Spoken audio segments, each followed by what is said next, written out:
কিস্তির জন্য আসছিলাম।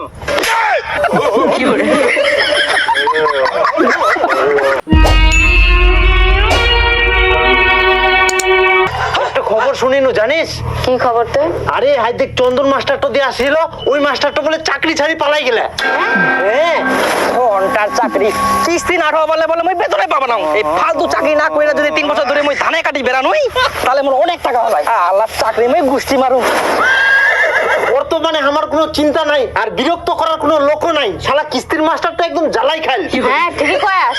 হ্যাঁ, তো যাই হোক, চন্দন মাস্টার আর আমার মধ্যে একটা লড়াই হল, আর সেই লড়াইয়ে আমরাই বিজয়ী হলো।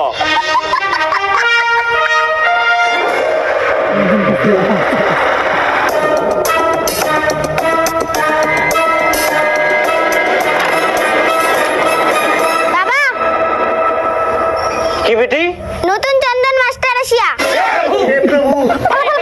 আহা, কোনা পালাই ইতনে কত মই জাদরাল জাদরাল চন্দন মাস্টারক দেখিনিয়াও, আর এটা তো নতুন, এটা মোর একদম টিনি আঙ্গুলের খেল।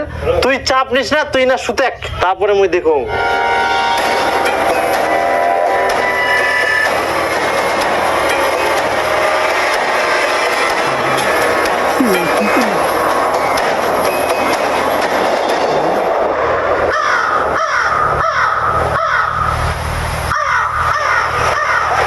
কাকা একটু দাঁড়ান তো।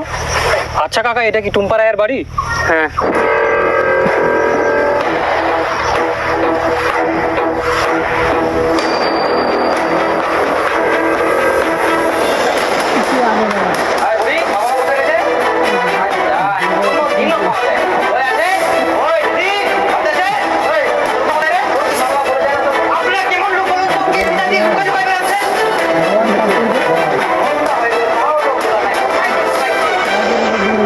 টুম্পা রায়, স্বামী সুবুজ রায়, এনারা গত 9 মাস ধরে কিস্তি দেয়নি। আপনি তো নতুন জয়েনিং করেছেন, কিন্তু আপনার মধ্যে একটা আলাদাই গুণ দেখতে পাচ্ছি, আলাদাই দোষ দেখতে পাচ্ছি, যেটা একমাত্র বাঘের মধ্যে থাকে। বাঘ যেভাবে দৌড়ে শিকার করে, তেমনি আপনাকে এনাদের কিস্তিগুলো রিকভারি করতে হবে। Yes sir.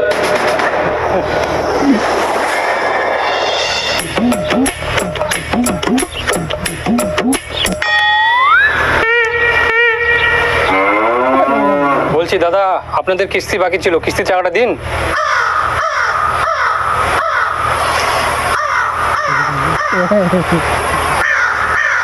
একটা মানুষ কোনো মতো বাঁচিছে, কুকুন চুলি যায় সেটা কোয়া মুশকিল, আর তোমরা কিস্তি চাচ্ছেন? কেমন ধরনের তোমরা? দেখুন, আমার কাজ হচ্ছে লোনের কিস্তি আদায় করা, কাজ তো আমাকে করতে হবে। আপনি 9 মাস ধরে কিস্তি টাকা দেন, অফিস থেকে আপনাকে আর কোনো ছাড় দেওয়া হবে না। দয়া করে আপনি কিস্তি টাকা দিন। আপনি কি অন্ধ? আপনি একটা কাজ করুন, এই যে ধরুন বাস। কেন? ধরুন না, ধরুন ধরুন। হ্যাঁ, এই বাস দিয়ে আমাদের 3 জনের মাথায় বাড়ি মেরে আমাদের মেরে ফেলুন। ছি ছি, আপনি কি কথা বলছেন? আমি ওরকম ছেলে নই, আমি নিজে মরে যাব, কিন্তু অন্য কাউকে মারবো না। কি বলছেন? আপনি কাউকে মারবেন না? তাহলে দেখুন, আমার স্ত্রীর 2টো কিডনি ফেল, আমি কত বাঁচানোর চেষ্টা করছি, কোনো মতোই বাঁচাতে পারছি না। আপনি যদি আজকে কিস্তি নিয়ে যান, তাহলে মনে করবেন আপনি একটা মানুষকে মেরে ফেললেন। আপনি কি সেটাই চান যে একটা মানুষ টাকার অভাবে মরে যাক? না না, আমাকে ক্ষমা করে দিবেন, আমি চাই না আমার জন্য একজন মারা যাক। তো আপনি কি চাইছেন, আপনার জন্য 3-4 জন মারা যাক? না না, আমি ওটা বলছি না তো, আমি চাই আমার জন্য কেউ যেন না মারা যায়। আচ্ছা শুনেন, আপনাকে কোনো কিস্তি দিতে হবে না। এই যে আমার কাছে 5,000 টাকা আছে, এটা রাখুন, আর দিদিকে ঠিক করার ব্যবস্থা করুন। অনেক ধন্যবাদ। আচ্ছা ঠিক আছে। বলছি স্যার, বাসটা তো নিন।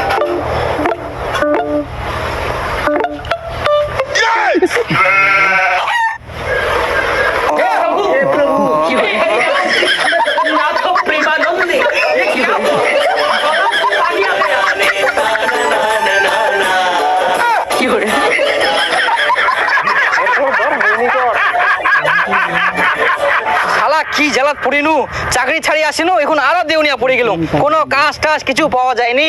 কি যে করা যায়, দিনে 200 টাকাও কামাই করা যায়নি, কোনো কাজে নাই। কাকা কাকা, ওটা বেটে নিচ্ছে, ওই বেটে দিয়ে বান্ডং। দাঁড়া, শুন না শুন,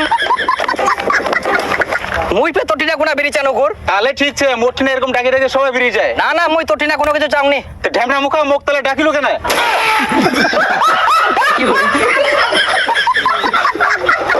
কাকা শোন শোন না, তোর তো পাটাগিলা বড় হয়ে গেলে, তে তুই পাটাগিলা কি কাটিয়াইস? কেন তুই জোড়া না গাবু?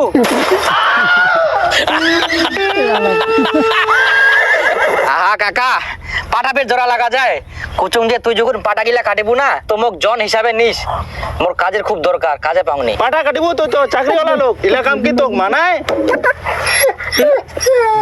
না না মই চাকরি ছাড়ি দিয়াম। চাকরি ছাড়ি দিয়াস কেন তে? কোনা তুই বুরসুত পড়ি অফিসারের মতন ঘুরি বেড়াইলু, আর ইনকা তুই মাঠে ঘাটে কাজ খুঁজি বেড়াইস? ছি, লজ্জার ব্যাপার। তে হারাম জাদা, তুই মোরে পাটা বাড়ি হাইকবা বসে না ভাষণ মারিস? কি করে এ এটো কো হই রে তোর মুই? মার মার মার, ঝাড়া মার ঝাড়া মার। পালালু কি করে এমনি পাটা গান ভালো হইনি কে? মানুষগুলা না অভ্যাসটা খারাপ, পাটা বাড়ি আসে আসে হাগিবে। দেখ দি তুই দেখ দি এরকম ফের হাইকবা বসলে কেরম পাটা গান কাটা যায়। মারা পালো নি কেন ঝাড়া? আজকে বাঁচি গেল কাকা যেমন কাটিব মোক কইস কিন্তু অবশ্যই। আরে দেখা যাবে, জিঙ্গা কাটিমে দেখা যাবে। হ্যাঁ রে চন্দন মাস্টার, অফিসার মানুষ কোনা তুই বুট সুট পিন্ধি বেড়াবো, আর সে জায়গা তুই ছিঁড়া গামছা চপ্পল জোতা পিন্ধি বেড়াইস?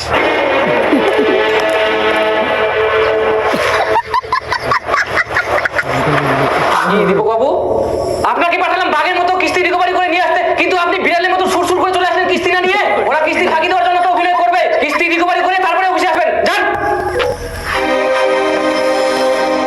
আজকে আমাকে কিস্তি তুলতে লাগবে, না তুলতে পারলে চাকরি শেষ।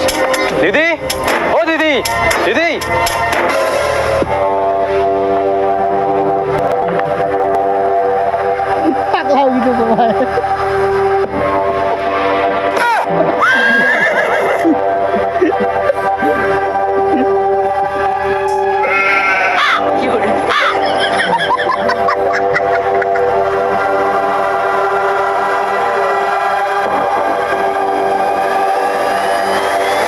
ওরা কিস্তি ফাঁকি দেওয়ার জন্য তো অভিনয় করবে, কিস্তি রিকভারি করে তারপরে অফিসে আসবেন। যান। দাদা, কিস্তির জন্য আসছিলাম, কিস্তিটা দিতে হবে আজকে।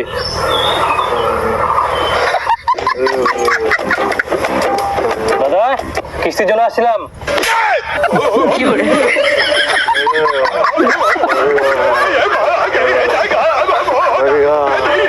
ওকে কিছু বলেন না, ওর মাথার ব্রেন শর্ট হয়ে গেছে, নাহলে আরো মার খাবেন। কিন্তু দিদি আজকে আপনাদের কিস্তিগুলো দিতে লাগবে, আমার কিছু করার নাই, অফিস থেকে চাপ দিলে কি করব? দয়া করে কিস্তিগুলো দিন। তাহলে একটা কাজ করুন, আমার তো দুটো কিডনি ফেল হয়ে গেছে, ওর দুটো কিডনি ভালো আছে, ওগুলোই নিয়ে যান। কি করে যে কিস্তি নিবো এদের? মানুষগুলো মরে যাচ্ছে, এদের কাছে কিভাবে আমি কিস্তি তুলবো? আর অফিস থেকে চাপ দিচ্ছে, জোর করে কিস্তি তুলতেই হবে। আবার কিস্তি রিকভারি না করতে পারলে অফিসে যাওয়া বারণ করে দিয়েছে। আমি এইসব চাকরি করতে পারবো না, আমি বাড়ি গেলাম, দরকার নাই এইসব চাকরি।